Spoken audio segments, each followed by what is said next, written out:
because we are hosting our Transportation Engineering Day, where all of graduate students get to come who've been accepted into our program to get a glimpse at who we are as a community and learn more about our wonderful program. And I was wondering if those who are here and considering coming to Berkeley could raise your hand so our speakers could see who you are. Quite a few. And so we're really excited to show off a little bit. A lot of our panel has connections to the campus at UC Berkeley, and I'm hoping that each of them will take an opportunity to talk to you a little bit about their connections to our students, our faculty, and our staff, and all of the people that make ITS Berkeley a wonderful place to be. So today we really wanted to take an opportunity to focus on this shift in transportation policy, as well as the approaches that might be taken, some signaled by this change in administration, but others that are simply external forces that are happening today and were happening under the previous administration. Infrastructure is in a state of decline. We haven't challenged or raised the gas tax in some time, although the state of California is really thinking about that seriously now. And a lot of us are talking about road pricing. The pace of technology is really stepping up, and it's definitely outpacing public policy. So our approach here today is not necessarily intended in any way to be a debate, but to be more a discourse about where we're going to go. Our panelists represent a wide range of perspectives. We're going to hear from more of national leaders, but also regional and city perspectives. And we also have a wonderful academic with us who's going to share with us her research looking at a more conservative view or voice. And that's going to be represented by Professor Frick. Steve, I think, is going to talk to us a lot about the regional transportation perspective in the Bay Area, representing a leading metropolitan planning organization. And Dorothy and Mark's perspectives as former political appointees, I think, is quite rare. So I think we have a really wonderful opportunity here. And on top of that, if it doesn't get any better, is we're also going to talk about a whole range of modes. So we're not going to be limited to surface transportation. We're going to also talk about aviation and maybe even drones. I don't know. We'll see what Dorothy wants to do. So some ground rules for today. Just kind of let you know how we're going to roll here. We have about an hour and 50 minutes, followed by a lovely reception. And what I'm going to ask each of our panelists to do is share with us for about 10 minutes their view on the Trump administration, these external forces that I mentioned, and how they think policy priorities are going to shift and evolve in the next 4 years and beyond. We're going to start with a national perspective, move into a regional perspective, and then conclude with Professor Frick's research perspective. Next, I will ask a few questions, and then I will turn it over to the audience for Q&A. Sound good? Is everybody on board? All right, excellent. So our first speaker is Dorothy Robyn. She is a UC Berkeley graduate. She received her master's in public policy and her PhD in public policy here. She's got a very incredible resume. She's got 30 years of experience in government, academia, and consulting. She's been an assistant professor at Harvard's Kennedy School of Government. She's authored 2 books, and she's done a lot. And she's also served for 2 political administrations. Our next speaker is Mark Dowd, and he spent 2 terms with the Obama administration and has recently come out. He has a broad range of experience in policy development and implementation. He's been involved in a lot of technology work, mobility work, and I think his claim to fame these days is smart cities. So for any of you that are living on the planet Earth, there was this big challenge here in the United States last year called the Smart City Challenge, and from what I can tell, this was Mark's brainchild and continues to be his child. And I'm also delighted to share with you that Mark is a visiting scholar with us here at UC Berkeley. So our next speaker, many of you must know, is Steve Heminger, and he's the Executive Director of the Metropolitan Transportation Commission. He has a big job of overseeing a $2 billion annual budget in operations, maintenance, and expansion of the Bay Area surface transportation network. He's overseen construction of one of the most notable projects in California history, and that's the east span of the SF-Oakland Bay Bridge. So that's a pretty big notable accomplishment to have had that under your belt. And then finally, Professor Frick, who is working on not speaking right now because she's lost her voice a little. So we're going to take it easy on Karen. But she's here to share with us her really fabulous research. She's an adjunct assistant professor in the Department of City and Regional Planning. She has her PhD from UC Berkeley. She is co-director of the University of California Transportation Center. She's assistant director of UC Connect. And if you can believe it, in addition to all of that, she published a new book in 2016, basically on the remaking of the San Francisco-Oakland Bridge. So I have this feeling that you might know Steve. Just a little. Okay. With that, I'm going to conclude my remarks, and I'm going to ask Dorothy if she can spend a few minutes chatting on her perspective.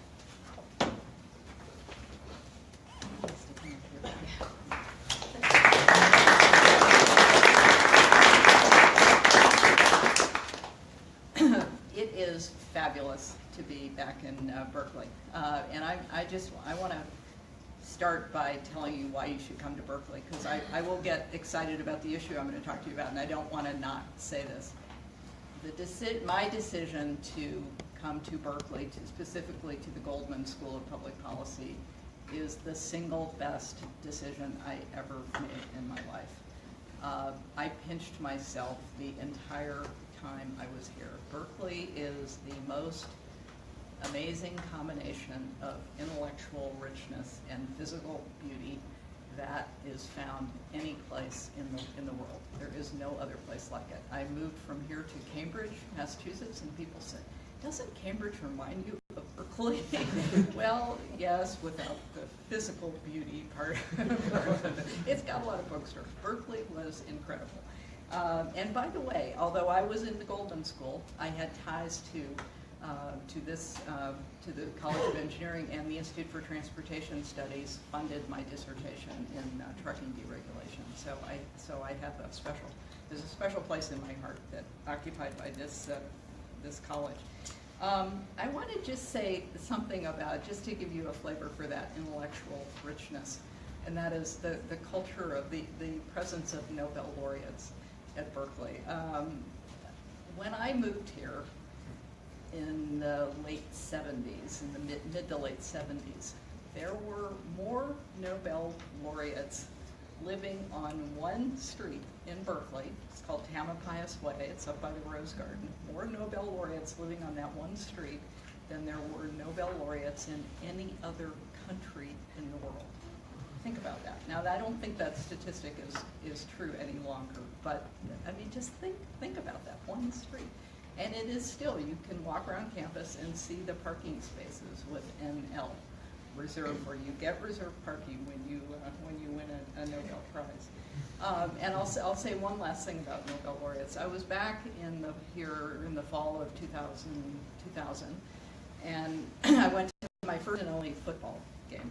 I lived right above the stadium, but I'm not a big football fan, but they treated me to the Goldman School, so I went to the football game. And it was against UCLA, and it was an exciting game. Berkeley, well, I'll save the ending, but it was an exciting game, and people were cheering a lot. It was an excited crowd.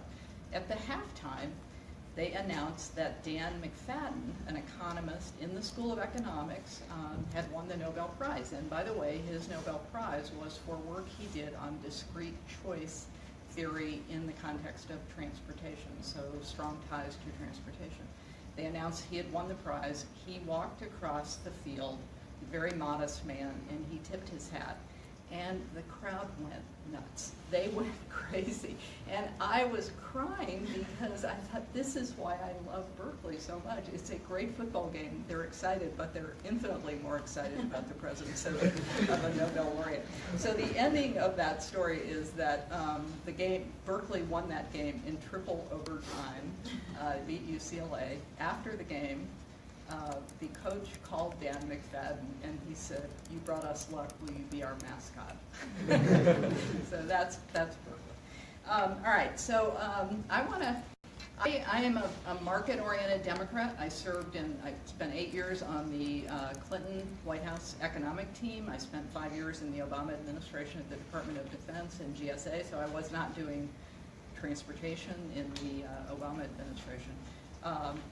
But I have since leaving the Obama administration, I've gotten back into some aviation work, and I approached the Trump administration as an opportunity to push some market-oriented reforms that might not be possible in a Democratic administration. And so I'm going to talk about one of them today, and this happens to be something that we tried to do in the Clinton administration, but it does not enjoy very much Democratic support in Congress.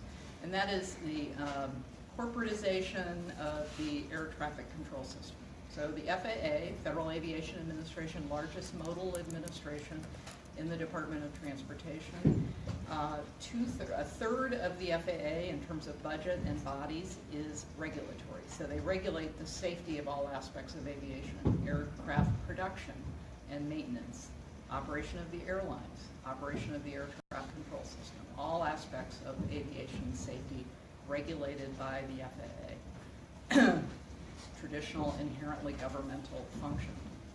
2/3 of the FAA is devoted to operating the air traffic control system. 13,000 controllers, hundreds of towers and equipment designed to keep aircraft safely apart from one another and guide them efficiently.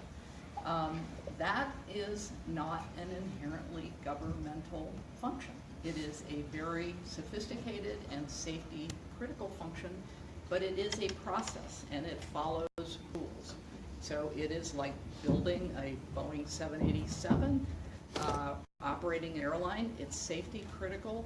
It is not inherently governmental. It does not have to be in government. We tried to spin it off in the Clinton administration. We were unsuccessful. Let me go back to talking about the basics. And am I over time yet? Okay, I'll real quickly. So it's not inherently governmental, precisely because it is not inherently governmental. The government doesn't do a great job of performing it. It is a 24/7 high-tech service business being run out of a regulatory agency. And that is a fundamental mismatch. It would be like the Department of Commerce running the telephone system. It's not quite that, but it's a difficult task to perform. The governance, that part of the FAA, the Air Traffic Organization, is very responsive to Congress because that's where their money comes from, as opposed to their real customer, which is airlines and the traveling public. And Congress micromanages the FAA. The financing, it is financed largely by an ad valorem ticket tax, as opposed to a cost-based charge on individual flights, which is what determines the workload and the cost to the FAA, and that creates perverse incentives. And then third, it is subject to the budget process, and the federal government does not have a capital budget, and so the FAA cannot engage in long-term borrowing. They cannot go to the capital markets and borrow long-term for these large capital investments. They have to save up the money in order to make investments. So for all of those reasons, it's hard for this organization. Very, very talented people. We have one of them here in the audience today, Joe Pose. I mean, it's a wonderful group of people. It's hard to carry out this task inside a government agency. I'll say a final thing. For safety reasons, it's a good idea to separate the operation of the air traffic control system from the regulatory function. It is an international principle that certainly in aviation, ICAO, International Civil Aviation Organization, now says that countries should separate the air traffic control operator from the air traffic control regulator. Why? Because you worry about regulatory capture if they're in the same organization. And when we tried to do this in the Clinton administration in 1995, only 4 countries had spun air traffic control out of their civil aviation organization. Germany, the UK, Australia, New Zealand. We tried, we failed. Now, 60 plus countries have done this. We are one of the last advanced industrial countries. France is another one that have not yet spun it off. The Trump administration has embraced this change. The Obama administration was internally split. They never supported it. Trump administration has supported it. I think that could unfortunately alienate some Democrats. They will be loath to support something because the Trump administration is pushing it. But I think there is a window of opportunity to get this done that might not otherwise exist. Thank you.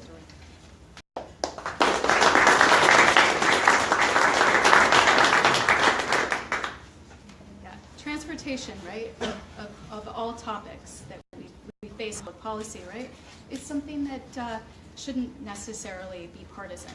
And so I think this is a great example of that. And I don't know what your thoughts are on this, Mark, but I welcome you to come and talk to us about cities. If it's okay, I'm just going to sit here. It's okay with everybody. My name's Mark Dowd. I had a previous career before government. I worked in New York City for 18 years, and Senator Obama showed up at my firm to do a breakfast, and I'm like, I'm going to go work for that guy, and left and spent a year on the campaign. I was one of the older guys on the campaign, and then went and worked both in the White House, Department of Treasury, Department of Transportation. The experience that I had and my philosophy is that government can do incredible things to affect our lives in a very positive way. That doesn't mean we do all things well, and we shouldn't be forced to do all things well.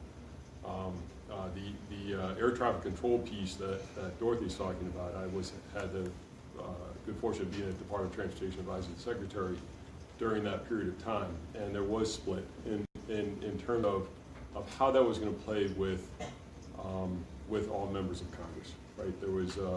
There was definitely internal support for the idea, but it wasn't necessarily support that we thought we should be the ones that are out pushing with our side of the aisle. So it is a very difficult issue to try to get done.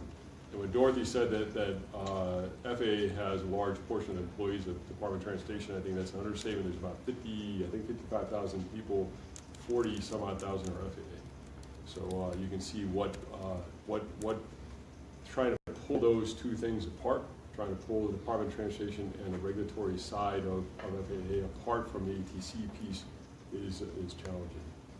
What I'm going to try to talk to you a little bit about is a little bit of what the kind of a confluence of different issues, right? And why I took Dr. Shaheen up on our offer to come here to Berkeley and work on my concept at Berkeley, because it is not an intellectual concept. It is an actual concept that can actually make a difference in people's lives tomorrow, right? And that's the idea that Susan works on, which is the shared mobility, right? So the revolution that's coming in my mind in transportation, or is already here, will affect all of you and how you look at your engineering concepts in front of you. Is that you know, there have been different revolutions in transportation, and as we go through those revolutions, it is often you know, where we put our highways, the highway revolution, right? Even cars and stuff like that. And you look at the way cities are currently configured and the way that highways were used as a means to divide cities instead of bringing cities together, and how underserved populations were further underserved as a result of that revolution. So you have this revolution that's coming where technology and innovation are a means for folks who are planning out transportation options to try to use those options to actually help cities, and that's my focus, help cities figure out a different way to solve their problem, right? So if you've got folks who can't get to the hospital, folks who can't get to the job, folks who can't get to school, you've got food deserts. How do you solve those problems? Can you put a bus rapid transit right in the middle? No, that's not going to work. Light rail is probably not going to happen.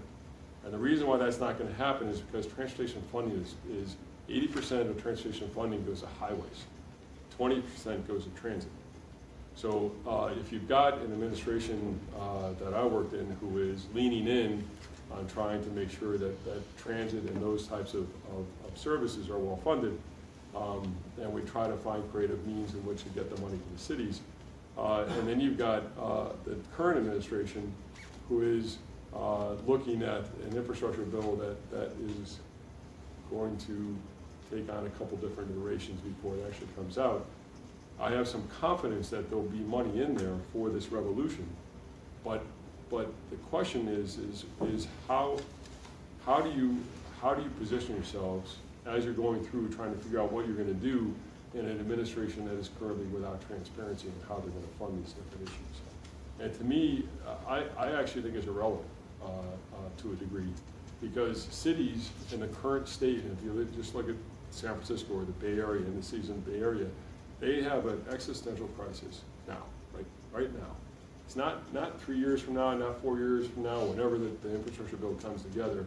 Those cities need to start dealing with those issues now. And so how do you do that? Without that influx of federal funding, how do you start figuring that out?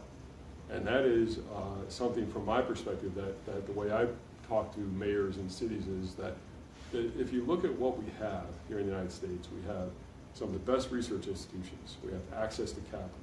We have incredibly innovative approaches to mobility. We have the best technology companies.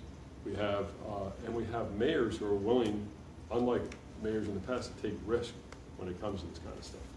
So when you bring all those issues together and you start looking at the opportunities that are available, you start realizing that in this revolution that's going to happen or happening, you have the ability for cities to lead the way. And if cities are able to lead that way, if they do it like they typically do it, they do it on an individual basis, right? You know, City X is going to raise their hand and go, look, I'm going to put an AV transit system that's going to take people from high unemployment rate down to where the jobs are, and that's how I'm going to do that. And they go, they pilot it, they spend 3 years, they get their engineers, they go through the whole process, pop their head back up 3 years from now and go, voila, I've got a solution. That's 3 years. We can't suffer through 3 years more of this stuff with cities doing it that single way. So the concept that Susan has allowed me to come and try to cook here is the idea that if cities work together in a laboratory way, right, as a single laboratory, optimize the system, optimize the funding, come together, get common approaches to start driving standards, that will actually get through this process in a much quicker way. And the Smart City Challenge was the thing I sold to the secretary on the idea that if we can put a prize challenge out there using the X Prize approach, and then get industry as partners to cities, and that's something we, you know, have the commercial side, the academic side, the philanthropic side, because we had foundations also come in and help fund this piece. You can actually get cities to pay attention to the issues differently.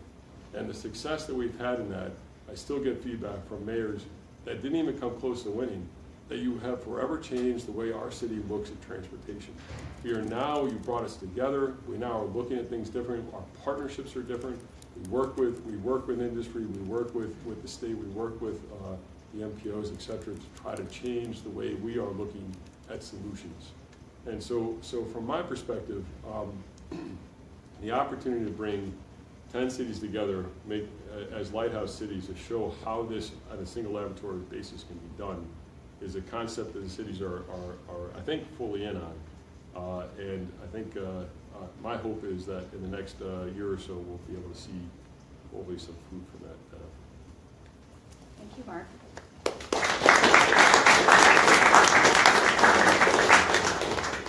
So our next speaker is Steve Heminger, and I believe, Steve, you have a slide password. We need somebody under 40 to turn the machine on.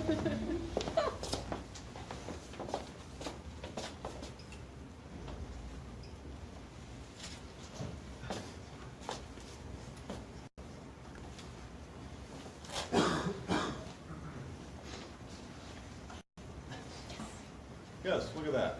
You've seen that before, right? I will get back to it. Like Dorothy, I guess I'll start with my bid for Cal, and that is they have the same school colors as the University of Michigan, so they can't be bad. My father-in-law actually taught classics here as well, so my wife grew up a few blocks away from campus, so that's good enough for me. Mark, I am disappointed to learn that you are the guy who hatched the Smart City Challenge because San Francisco submitted an application and lost. So now I know who to blame.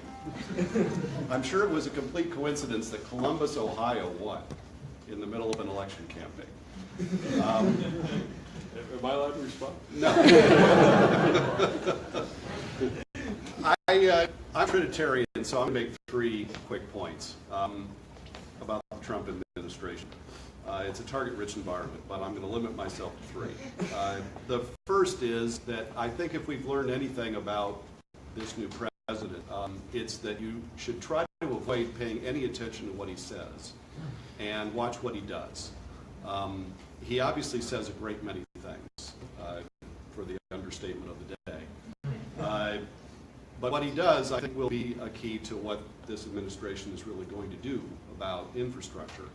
And the second point is that he started off on an odd tangent if his avowed purpose is to reinvest in America's infrastructure, which he campaigned on quite explicitly. $1 trillion infrastructure package. That's a huge sum of money, right?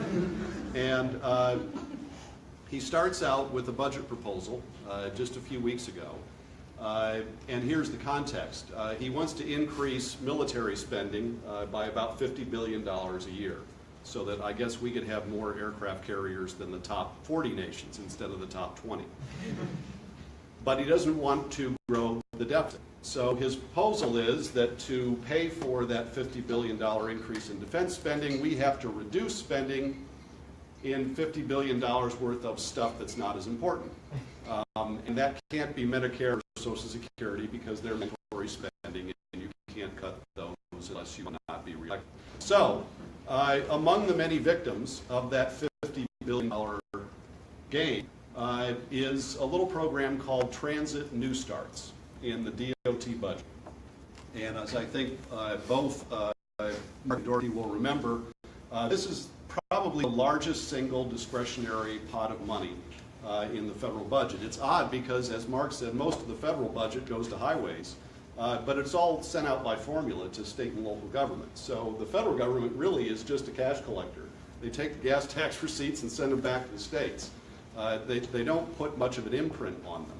But in this New Start program, the federal government picks the projects all around the United States.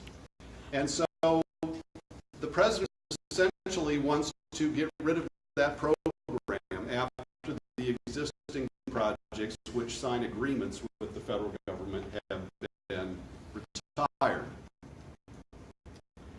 Their rationale, and I'll read the sentence, the city budget, this is actually the DOT paid. Investment in new transit projects would be funded by the localities that use and benefit from these localized projects. Did we say localized enough in that sentence? So the allegation is that these are local projects that have local benefits, so why don't the local people who use them pay for them? And that's sort of the thinking, and you've seen this map. This is the November election results, county, across America, and literally you can walk from one coast of the United States to the other without leaving Trump country, right? So when you look at the United States this way, you see all those little blue blobs where these transit projects are built, and you say local, local, local. Why should the United States of America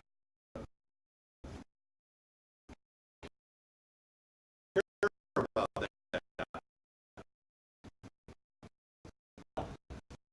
one looking at the election results. Here's a different way to this is key. These metropolitan areas where these federal transit new start projects would be built are the economic engines of the United States. They are floating the boat for all that are generating growth in the United States and are receiving tax payments that are paid for by the guys in the blue. This is the way you ought to look at an element, at least, the transit element of federal policy. What we're talking about here are keeping those engines running. And we're not talking about local projects, local guys to pay for.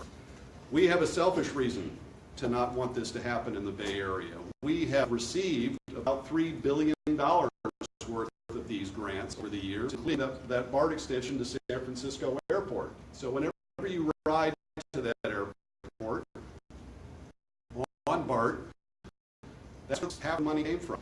We are trying to get another $4 billion over the next several years. And of course, if the Trump budget proposal makes its way through Congress and is approved, which I think is a debatable point right now, we just might not. So, an odd way to start a courtship, in my opinion, about dramatically increased infrastructure investment. That's the third point. What will that infrastructure bill look like? And I think here we have really very little to say about it and more to speculate because the president hasn't done anything here. He has talked about it, but he talks about a lot of things. So what might it be? The talk we have heard is that we need this big infrastructure investment across modes, well beyond transportation, wastewater, you name it, and essentially the tooth fairy is going to pay for it. And you know, if you still believe in the tooth fairy, maybe that one's going to be plausible for you. If you don't, you're going to wonder how we're going to deliver $1 trillion. And you know, to give them credit, our legislature right now in Sacramento is struggling with a bill to actually raise taxes and fees on people who drive, and that will make a lot of people mad. That's the honest way to pay for infrastructure. The way we talk about it these days, although we actually pay for very little infrastructure with these agreements and strategies, what we talk about are public-private partnerships, or P3s. And that is generally a way, in my humble opinion, of dancing your way around the fact that you don't want to raise real money. Public-private partnerships are essentially a financing strategy. They're a way to borrow money from people. And guess what? When you borrow money from Goldman Sachs, they want to get paid back. And they don't just want the principal. They want some interest along with it. And so it's frankly a fairly expensive way of borrowing money to build infrastructure. And you know, the reason that it works for a lot of politicians is that you're borrowing money now, and you know, some future voter is going to pay it back. Some future governor is going to have the bill come due. The interesting thing is that if you, and I'm going to go back to the county map now, if you want to pursue a public-private partnership strategy, and if one of the linchpins is that you need to pay back the private investor, that's what private investors expect, then you need the project to be in place where there's a demand for what you build, whether it's a railroad or whether it's a highway. And where do you think all the demand and wealth that causes that demand is located for public-private partnerships? It's in those little blue specks. And those little blue specks, look, I will grant the point, can create a market for that kind of private investment. But it doesn't do much for the guys out in red land. The guys out in red land are basically shortchanged through this whole strategy.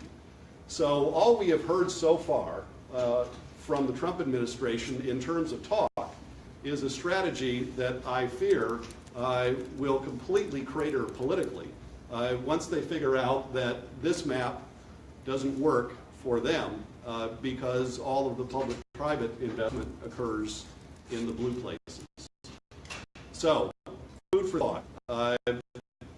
Look, this is, as the Chinese say, may live in interesting times. And that is our curse perhaps, and for your questions, that we could talk a little bit about how our world is changing in transportation, and it's changing well beyond who's in the White House. And frankly, who's in the White House has very little to do with transportation policy in America anymore anyway. And I think that's worth talking about too. Thanks for your attention.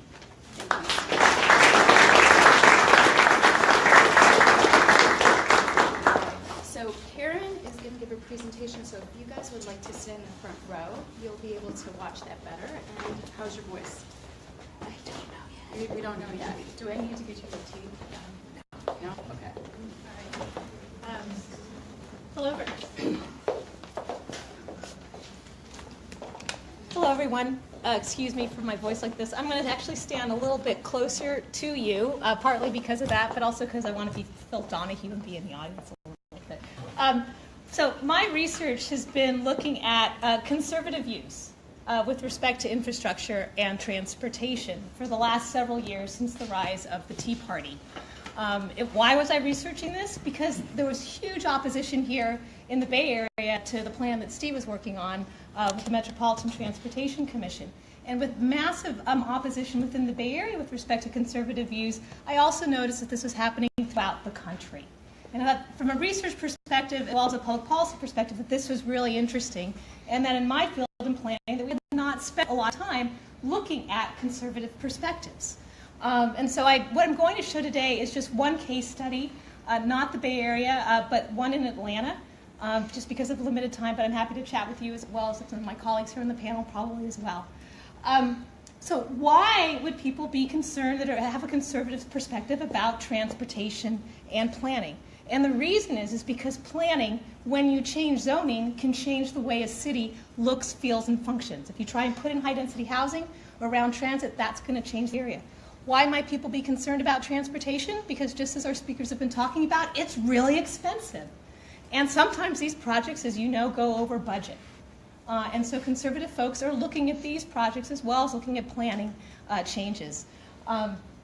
And in some of these planning changes, you also have changes with respect to who might be moving into the neighborhood. Might there be more children coming? How might that impact schools, for example, or police and fire? When I was approaching this research, because I'm an academic, I had to have a theory. So I found this theory, a political theory, mainly by Chantal Mouffe, but also others, that looks at this idea of agonism. And this is this idea of trying to turn how we feel about people from being antagonistic to agonistic. How do we reframe this idea of the other? If you're progressive or liberal, how do you reframe how you conceive of somebody who is conservative, for example? And so this really gave me a touchstone, if you will, to think about the research that I was doing. And I was thinking, well, how would you do agonism in practice? And one might be by finding common ground between other people that you might think you could never possibly agree with otherwise. People you probably don't even want to be at the same dinner table with, right? And for Thanksgiving, for example. And some of you might have had that experience recently. And through this finding a common ground, one might then find an agonistic ethos of respect. And so my research turned from trying to debunk people with different views about planning into how do people actually collaborate and work together and develop tactical coalitions, or what sometimes people call discourse coalitions, or strange bedfellows coalitions. And so I'm going to talk to you about one of these strange bedfellow coalitions in Atlanta. There was a sales tax several years ago on the ballot, not to fund transportation. Not a good time to put a sales tax measure on the ballot in Atlanta, or the Atlanta region. And so it was a measure, as you can see here, to try and fund transportation to improve traffic, or to reduce traffic congestion. The punchline is it failed miserably. But part of what was interesting about this was there was interesting strange bedfellow coalition between the Sierra Club, which is a leader right here, and a leader of the Tea Party for Atlanta. And they came together to oppose what was known as T-SPLOST, the Transportation Special Purpose Local Option Sales Tax. Not a good name for an acronym, for a measure, by the way, if you're going to be marketing. if you're going to market your sales tax, find a different, they didn't mean to do that, but the region didn't, but people adopted that. Even my cousin who lived in Georgia knows about this thing called the T-Splost. She thought it was a disease. But in any event, why, so here we have at the Georgia Capitol in Atlanta, why do we have the Sierra Club and the leader of the Tea Party together?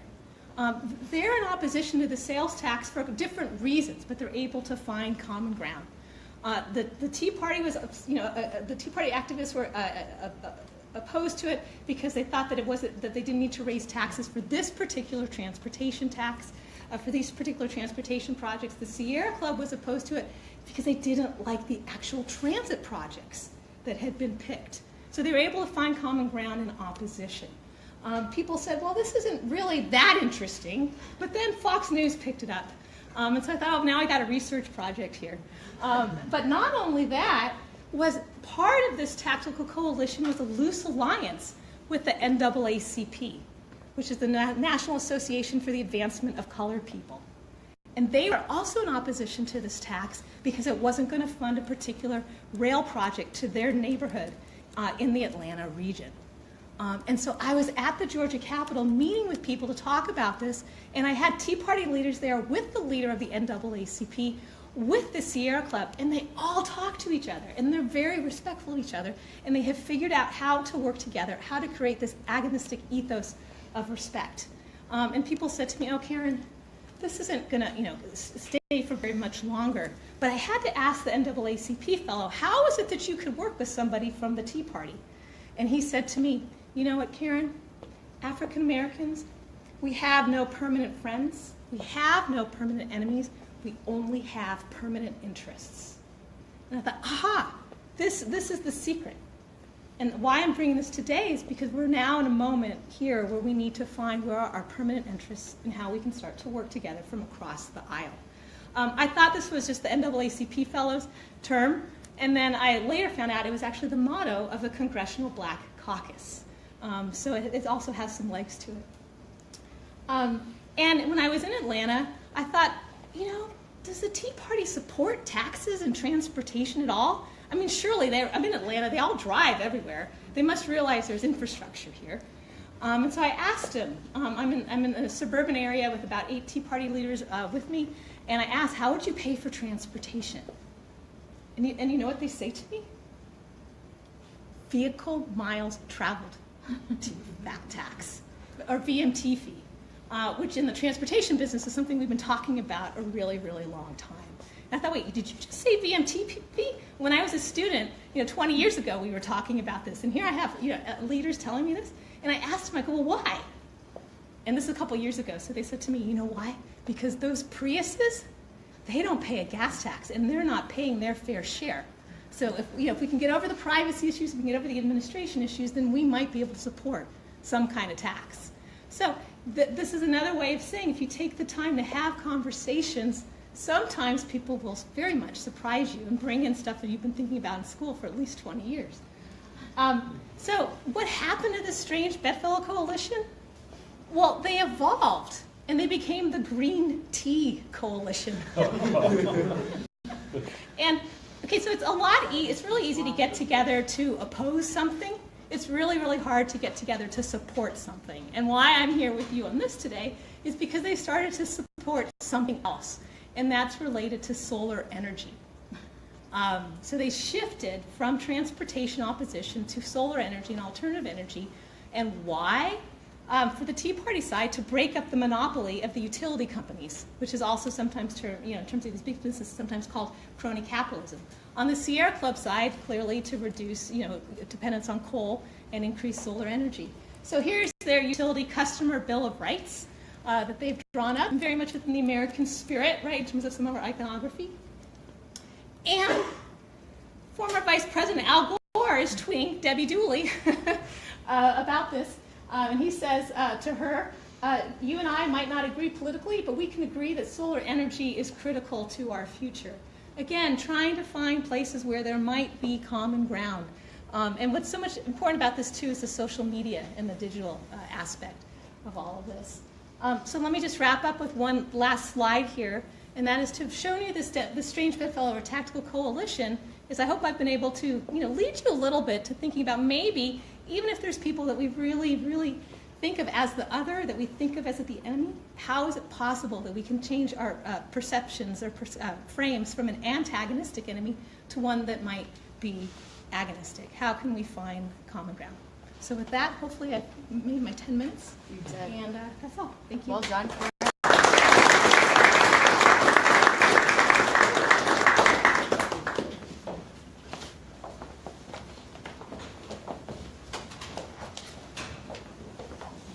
And your voice. Hi, Alan. You did well. Thank you. So as promised, I thought we'd start with a few questions for the panel. And what I thought I'd take a stab at is just kind of a broad question. So in terms of transportation, as you think to all of these issues that we face every day at a national, a state, a regional, and a local level, what do you think are the key issues that we really need to solve with the Trump administration, with finance, with crumbling infrastructure, and with all this disruption? What are the key issues facing us as a nation, but also regional, state, local areas? What's the hot button?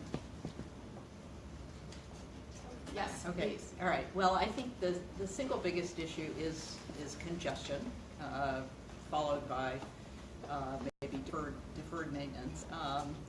But I would also, I want I want to respond to something Steve said. I think that I think public entities do not have a particularly sophisticated way of acquiring infrastructure, and I think public-private, I take issue with what Steve said about public-private partnerships. I think they are, yes, they are a way of borrowing money, but I think more importantly, they are a way of addressing the inefficiencies in public sector acquisition of infrastructure, and the single biggest inefficiency is that things are built based on first cost as opposed to what it costs to maintain a system. If you can bundle those two steps in the process, construction and maintenance, if you can bundle those and internalize the lifetime cost of maintenance into the cost of building something, you will have a more efficient product. And that is what public-private partnerships do at a minimum. They shift risk to the public sector where it is more efficient to do so. Yes, it costs more, but I mean there is a cost of borrowing, but it can be overall more efficient to shift the risk to the private sector when the private sector is in a position to bear that risk more efficiently. And I think that's it. I think that addresses a real important problem in transportation and infrastructure. Yes. So to me, it's funding that is our biggest challenge right now.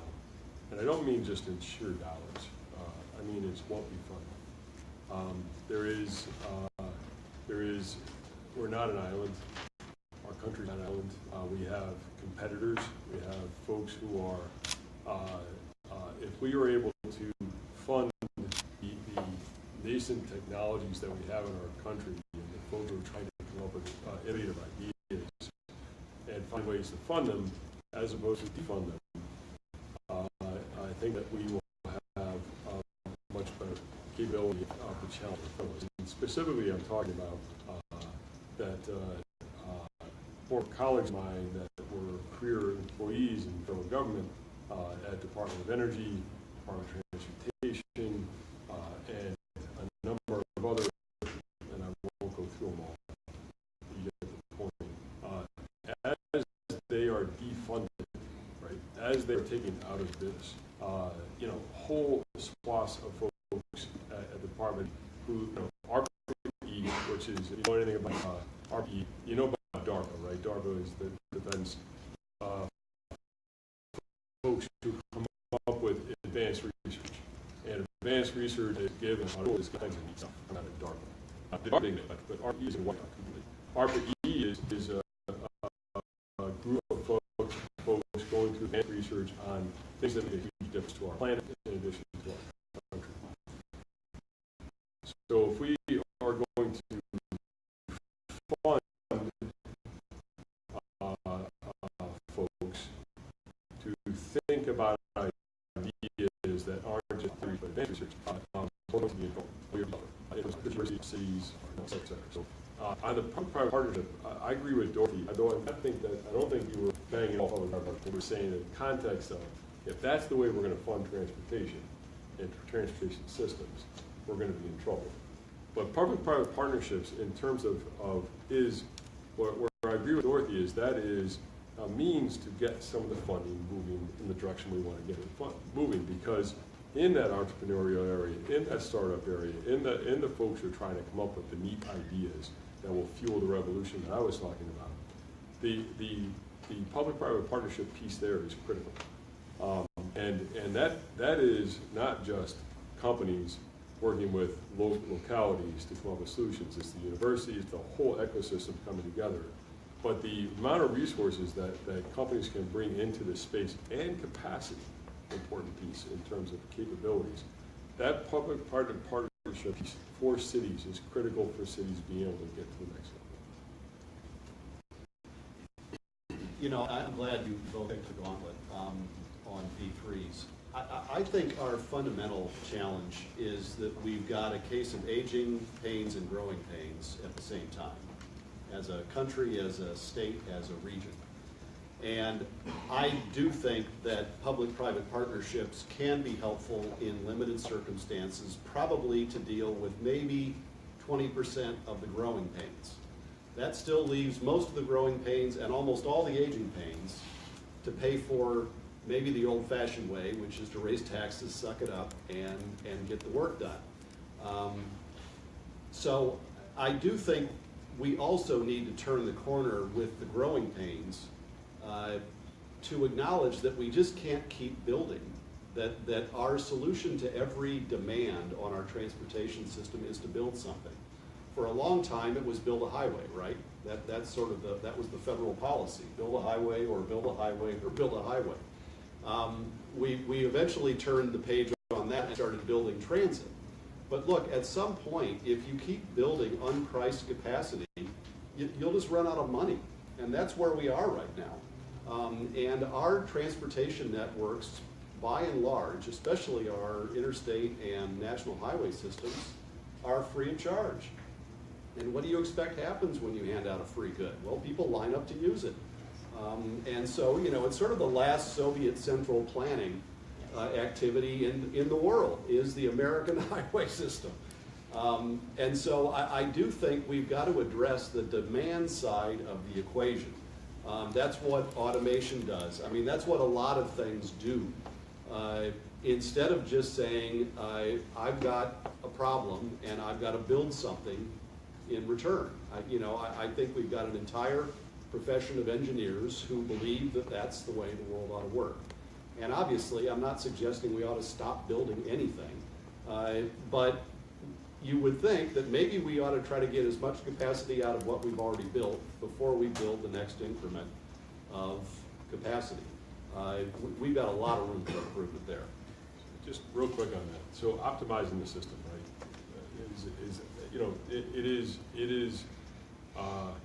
So I'm going to bring them both together. I'm going to try. So I agree with you 100% that our current system is not optimized. We're not incentivized to optimize it. We build more stuff. We find new ways to throw their line in. What I'm talking about is that we look to, as engineers, we look to the traditional place for those engineering solutions, right?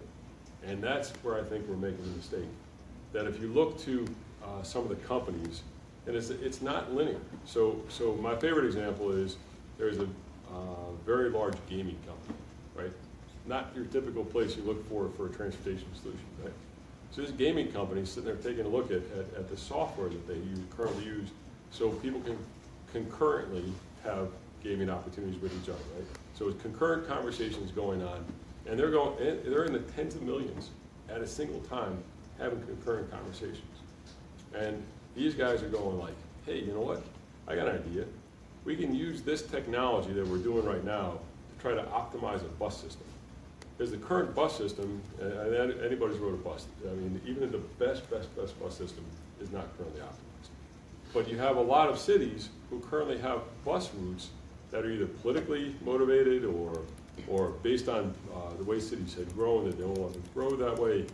And so these guys went into, and I'll leave the city out of this, went into the city and said, hey, I can optimize your bus system, and I'm going to do it for free because I want to show how my technology can actually be used in this way. And that to me that's a public-private partnership right there. And not your typical way, not your typical public-private partnership where there's an investment bank looking for return, et cetera, et cetera. The value exchange in public-private partnerships is the thing to focus on right now, particularly if you're starting a career in transportation. So that's not going to help you in your capital improvement program. I get that, but there is such a knee-jerk reaction with every transportation system to get more throughput, right? We need to get more cars, or more trains, or more buses through to carry people through. Susan started, was it 20 years ago, on shared mobility, when no one even understood what that meant. And when you look at that map, right, and that map that was put up there, I didn't see too many blue counties in Texas, right? Yet the 9 cities that have the ability to work a little bit with in Texas talk openly about shared mobility and are funded by the governor to talk about shared mobility. That's exactly your point. That's it. Like, you can find folks who are able to come together and figure out a common approach, even they come at it from a different perspective. And I think that when you have a transportation system that is growing pains and what was it, growing pains and Aging pains. and aging pains, right? So you have the opportunity. This panel has like a personal connection with that Yeah. paradigm, maybe. Growing pains. So I think you have the opportunity to think differently. That's all my whole point is that if we keep going down the same way of thinking, we're going to miss the opportunity to try new things that could actually change the way we come through our Congress. So, if you guys had a crystal ball, what do you see ahead in the next 4 years? Where are we in terms of policy, regulation, legislation? And it doesn't have to be national, it could be state or local. But how do these changes that we're going to see over the next 4 or more years affect the work you're personally trying to do? Well, I'll tell you, I think it's a very dangerous time to be a transportation planner because the tried and true formulas are collapsing all around us. And just to pick on automation for a second, I've read a lot of good research on both sides of this question. Will automation increase or reduce greenhouse gas emissions? And look, if we can't even agree on the direction of the trend, what's the use of debating the severity or this, how steep the slope is? So I think one thing that you tend to do when you're in a time of uncertainty, right, is you don't take big steps because you can really blow it. I've been hearing stories around the country of people showing up at meetings about a rail transit extension saying, well, why are you bothering with this? This is old thing, I mean, we're going to have like flying saucers and God knows what in the next 10 years, and so we don't need this stuff. And I make fun of that, but who the hell knows what in the next 10 years we might have? Because we didn't see Uber coming 10 years before. Maybe you did. I did. Not a lot of the rest of them. So I just think we're in a place that almost tempts you to not move at all, right? Because you're so afraid of making a wrong move when the ground is shifting so dramatically.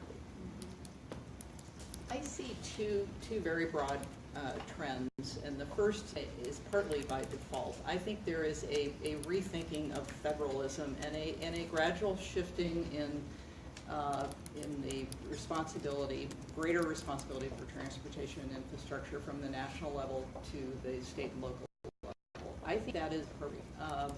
like most people, I'm a little disappointed that Congress has not raised the gas tax. I think it's 18.4%, what it's been since 1993. And everybody, their first recommendation is Congress should raise the gas tax. But I would say what that has forced, that failure to raise the gas tax, has forced a process called devolution. It has forced state and local governments to pick up more of the funding for the surface transportation infrastructure. And by and large, I think that's a good thing, because voters are they are less disillusioned with their state and local governments than they are with their national governments. I don't think their view of national governments is necessarily realistic or fair, but that's the way it is. And they feel better paying for things when government is closer to them. So that devolution of responsibility and funding responsibility from the national level to the state and local level, I think is a good thing. The other is, I think, an increasing shift or a rethinking of the public versus private role. And here again, this is the public-private partnership, the role of public-private partnerships. Yes, can it address maybe only 20%, but I think it's an important 20% because it is a place where you can introduce more pricing. You refer to unpriced capacity. That is a huge problem. We do not price most of our transportation infrastructure capacity, or we don't price it correctly. Congestion pricing, very, it's a political third rail. I think people are becoming somewhat more accustomed to it because of Uber surge pricing, but that's been, congestion pricing is incredibly important. And I think that public-private partnerships have the benefit of introducing efficient pricing if they're done properly. So I don't have to run a transportation agency, right? So I look at my colleague at the end of the table and I'm having fun disagreeing with him because I don't have to run a transportation agency. But I actually, I'm excited by this opportunity, right? You have an unstable funding environment from the federal agencies, right? And you have cities who just can't wait for there to be, for DC to figure out how to do this. They are, yes, they have ballot initiatives that they're putting out there, but that is a short-term solution. What they need is innovation. What they need is different way of thinking. What they need is excitement. And look, it's not a question of young, old, middle-aged, whatever. It's a question of being able to think differently about the solutions that we're going to bring forward, because there is, this thing called data that is an incredibly freeing approach to how you come up with solutions, right? If you actually have data, you can actually take away the anecdotes. You can take away I use Moneyball as my favorite expansion. You have all these scouts who think that they understand what talent is in baseball, and then you actually come up with some data, and it's just total bullshit, right? So what do, right? So how do you do that on a transportation basis, right? You start getting data. And the point you were talking about what is the future for automated vehicles? I'm sorry, it's in the BS category. No one knows. How do you not know? Because you don't have data. How do you not have data? Because show me a place where automated vehicles are currently running, anywhere in the world. And you can get data from that, and you can get data that can rely, that can actually make carbon footprint decisions on. This is not happening, and you can't do it. And if you try to do it, what it is that you got folks who come from my end of the political spectrum scaring the bejesus out of cities, that we're going to have, people are going to be sending their briefcases home in cars, and we're going to have, EMTs going to go through the roof. And then you have, the libertarian side, which I actually feel I have a foot in both camps, who say, just leave it alone, let it grow, let it figure itself out, and we'll be okay. And I think that both of those camps don't have data to support their premise. And the poor cities are sitting there trying to figure out how you make a good policy decision, and you get into that inertia piece, and cities can't afford to do it. So to me, my crystal ball says that cities lead the way, cities who work together are going to lead the way, and we'll get to a better place. Well, after that,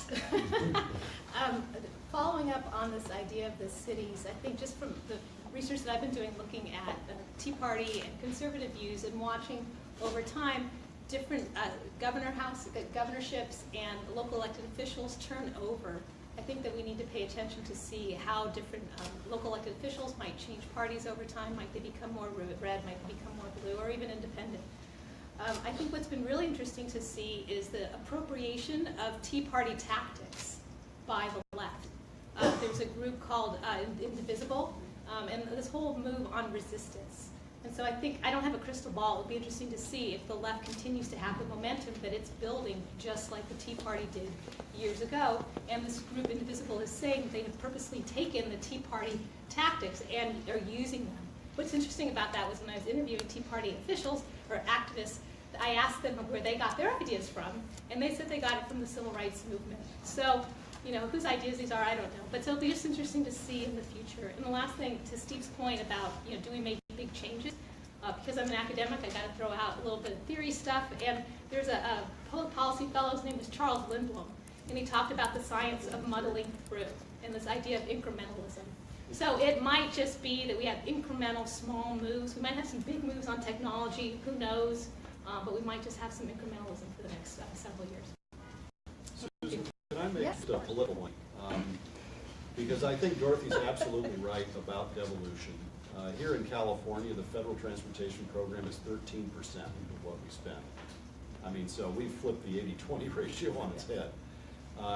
And Mark as well about the cities, but what that leaves out is red countries. It leaves out rural areas. I mean, here in California, we raise tons of money in our urban counties with sales taxes and vehicle fees and all the rest of it. And in the rural areas where they have tax base, where politicians hate taxes, they're left out. And the problem with a network utility like transportation, relying on 50 state actors or 400 city actors, look, you can have a pretty good network in a lot of places, all buffed out, and then you'll run into rutted roads in some other place.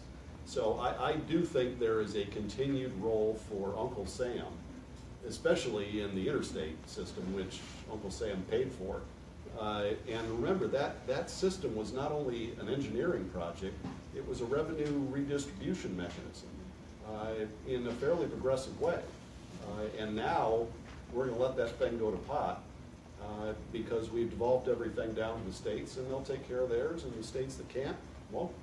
Yeah, I think in the interstate, clearly federal role. I mean, there is an economic principle. If the benefits of a piece of infrastructure accrue across regions, across localities and regions, then the federal government, from an economic standpoint, should be funding it. It's what should be locally funded or regionally funded, or things where the benefits from which are confined to a particular region. I do see a clash coming in the debate over infrastructure funding between, if you talk to a group of economists, if you look at Brookings has had several conferences on infrastructure, what should the Trump administration do, with people like Larry Summers and Ed Glazer, and they all say the money should go where the economic activity is, your map. You should be funding where people can't get to work quickly, people who are generating a lot of productivity and income.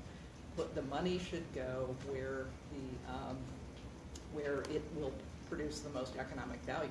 That does not look like Trump country. That looks urban. So I think there is going to be a clash between what makes sense from an economist standpoint and what makes sense politically. So just because we're supposed to be talking about Trump, right? I think so. Look, we're going to get an infrastructure bill. They're going to fund infrastructure. We're not, you know, the country's not on fire, and it feels like a dumpster fire, but it's not. Right? We'll get an infrastructure bill. We'll get the stuff funded. We'll move forward as a country, because transportation tends to be a nonpartisan piece. And there are these, like, Congress. They actually have a say in this too, and they care deeply about transportation. So I think the rural folks will be, you know, look, there are transportation issues, aging in place, underserved communities. They've got all the same problems that cities do. They just don't have the density to deal with it. So they may not be generating GDP, but my heart goes out to them in terms of the transportation challenges that they have to go through. And I don't think the funding, I personally don't think the funding is going to come down to whether you're a sanctuary city or whether you're, you know, a blue county or something like that. I think it's going to come down to what the transportation needs are. That's my hope. So I turn it to all of you. If any of you have any questions, please raise your hand. And okay, got a gentleman in the back, and it's actually a new prospective student. Well, as a resident of the state of Alabama, we were recently ranked the 4th most dependent on the federal government for funding. And I have seen from my legislators on several occasions the proposal for using public-private partnerships to fund our roadways, our bridges. But with this degree of dependency on federal government and the fact that several of our roads are located in extremely rural counties that do not impact the private sector in a tremendous way, I question whether these legislators are really blowing smoke up our skirt, and I ask you, what would you say to these legislators if it is or is not a viable option? Well, you know, my experience with these deals is you've got to read the fine print.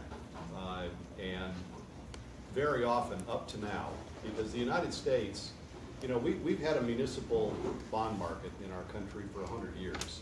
And that's why we have a way of building infrastructure that's very different from Europe and Asia, where these P3s are very common, where the governments, I think, are quite sophisticated about how to deal with all these Sharpies who show up from Goldman Sachs and don't get their shirts to clean, right?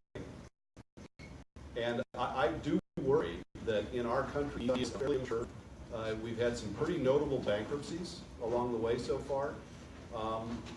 And so I would encourage you to encourage your legislators to make sure they've got enough horsepower on their side before they sign a 30 or 40 or in some cases 99-year deal.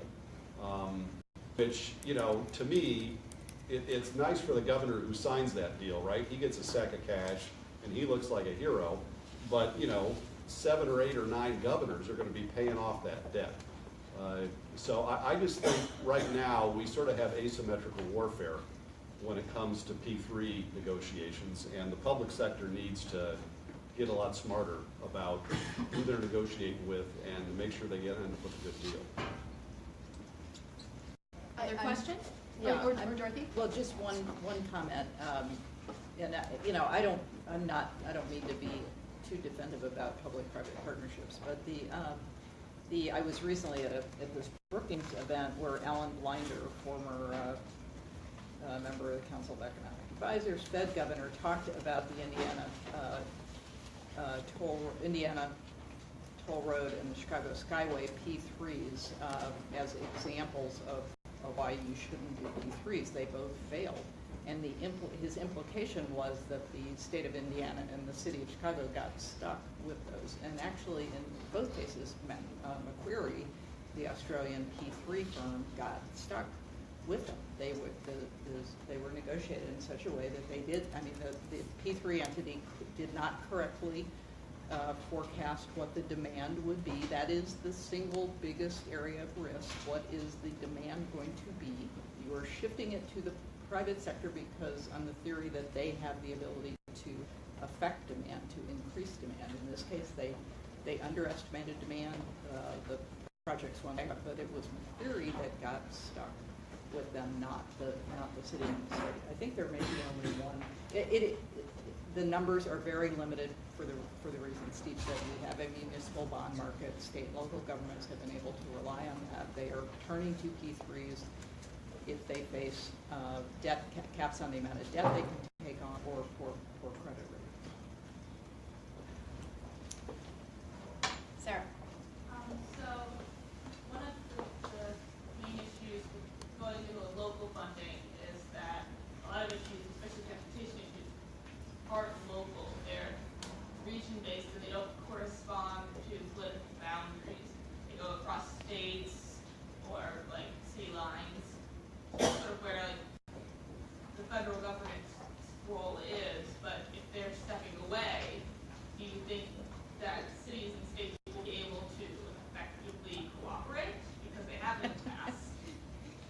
We have this thing called the Metro in Washington D.C. It's Washington, Maryland, and Virginia, and that is a case in point. So I mean, it is possible to create these cross-state jurisdictions, but it adds to the challenge. So I think there's an infrastructure already to deal with that in the sense that there's metropolitan planning organizations, MPOs, that work across various city designations. And I think that the funding is often done in a similar way. And I don't think, while there's going to be some devolution, just because I think really honestly the transportation needs are going this way and the funding is because the gas tax is not keeping up. So there's still a lot of money in the system, billions of dollars that are going out. It's but the ability for the issues to be local, I think they're a lot more local than you think. That's what the congestion is, there are multiple reasons why there's congestion, but I think that those are often linked and solvable by the local folks, by the counties, the MPOs, and the cities. Senator Pat Moynihan used to say that the interstate program was not a federal program, it was a federal expense. And what he meant by that is it was really the states who were in charge. And our transportation governance system has primarily been a federal-state partnership. And my only point about devolution is don't stop at the state capital.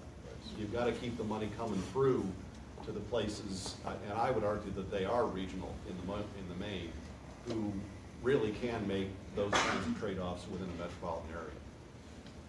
States don't deal with metros very well at all. Corwin? Question about how changing the way this credit is funded through devolution to potential impacts that should be addressed. And one is that devolution doesn't seem to coincide with the decrease in federal taxes that people pay. So it can be perceived as a net increase in taxes overall.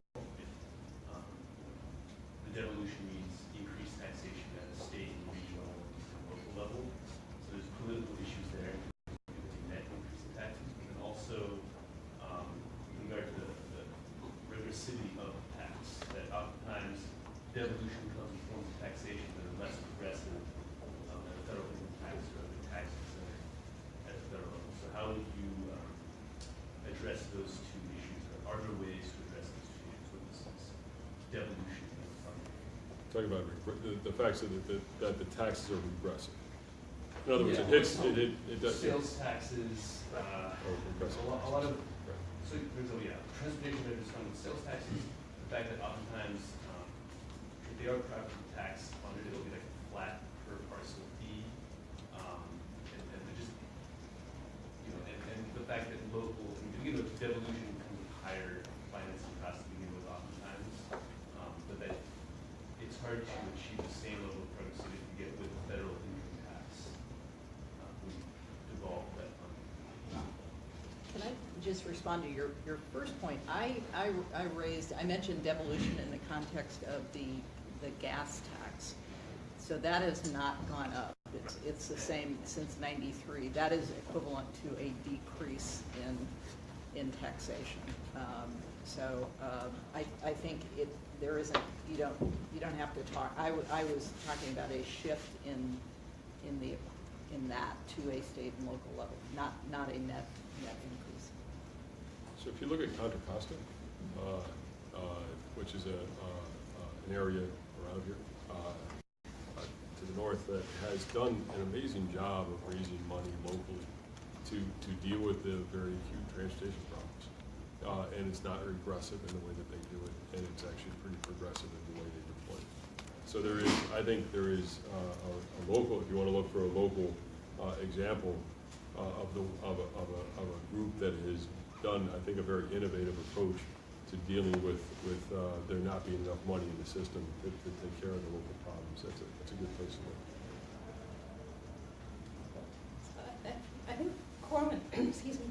I think what Corwin's asking is if we don't rely on the federal gas tax anymore, how do we make up the difference with different transportation taxes, for example? And I think the question really is how do we make up the difference with user fees, right? locals are needing to find money, the easiest way to do it is through a sales tax, because voters will approve that more than they will approve a gas tax.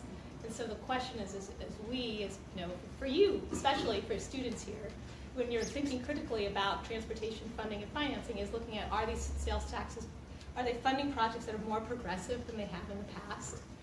Might a user fee buy a congestion pricing or increased gas tax or buy parking or what have you, all these things that are not politically palatable, might those be better in the long run? Thank you for the question.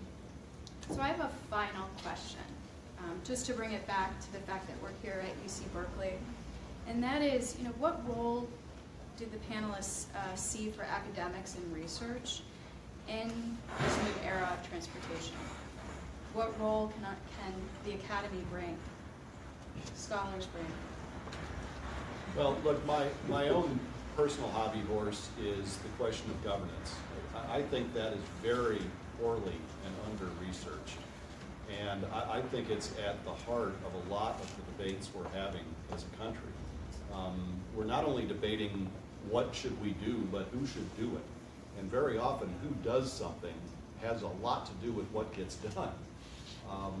So I would encourage a lot more study and research. And look, I know this sounds like politics, and the Academy likes to stay out of politics, but look, politics used to be a noble calling until the word got smeared in the last 40 or 50 years.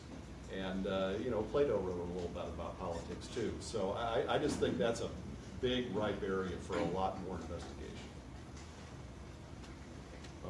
To me, universities by themselves are obviously a great place to learn and study and stuff like that. But I think the actual power of the universities is how they partner with those others in this ecosystem. In the Obama administration, we started a thing called Metrolab, which is an attempt, it's a nonprofit, an attempt to try to marry universities with the cities in which they are close to. It's obvious, like UC Berkeley, I met Susan through their partnership with San Francisco when they submitted their application. Some of these partnerships are obvious, CMU in Pittsburgh, Ohio State and Columbus. Like some of those partnerships are obvious. Some of the partnerships are not so obvious. And I would suggest that is an area where universities can step up to help with both the innovative approaches that the universities often incubate and approaches to data. And I think, to me, if I could pick one area to focus in on, it would be to help those in the transportation system to think about data differently and think about a community and allow for that academic research institution to be that honest broker and how you both store, analyze, and profit data. I was a big consumer of outside analysis by either universities or, in some cases, it could be a nonprofit consulting firm or for-profit. But in my case, because I was on the economic team, it was typically an economic question. But there's absolutely no substitute for good outside analysis that speaks truth to power to try. And I would use it very strategically, and I did this in the Defense Department also. Outside analysis of solar potential on military bases. When I left government, I became one who tries to produce that kind of analysis to influence the policy debate. I absolutely believe firmly that economic analysis and other types of analysis influence the policy debate. So I tried. So I'm in a different role, but I'm trying to have that sort of influence through good analysis now. I have an idea. We need more research, really. Is actually thinking about the role of the university in terms of the curriculum that we offer and bringing in people like this into the classroom in a really big way because politics is so important and because governance is so important is really how can we do a better job in our classrooms of bringing in all this expertise. I think another issue is with respect to data. Is also looking at research that's just been going on a lot right now, looking at privacy issues with respect to data and cybersecurity, and very much seeing how the university can protect privileged data sources as well. So I could go on, but those are the two that come to mind based on this. Thank you. Thanks to all of our panelists, and thanks to all of you, particularly all of our potential new students for traveling to Berkeley and spending time with us and checking out what we have to offer. And I think this panel is a fantastic example of what we have to offer. And so with that, I'd like to give the panelists a round of applause. And thank you.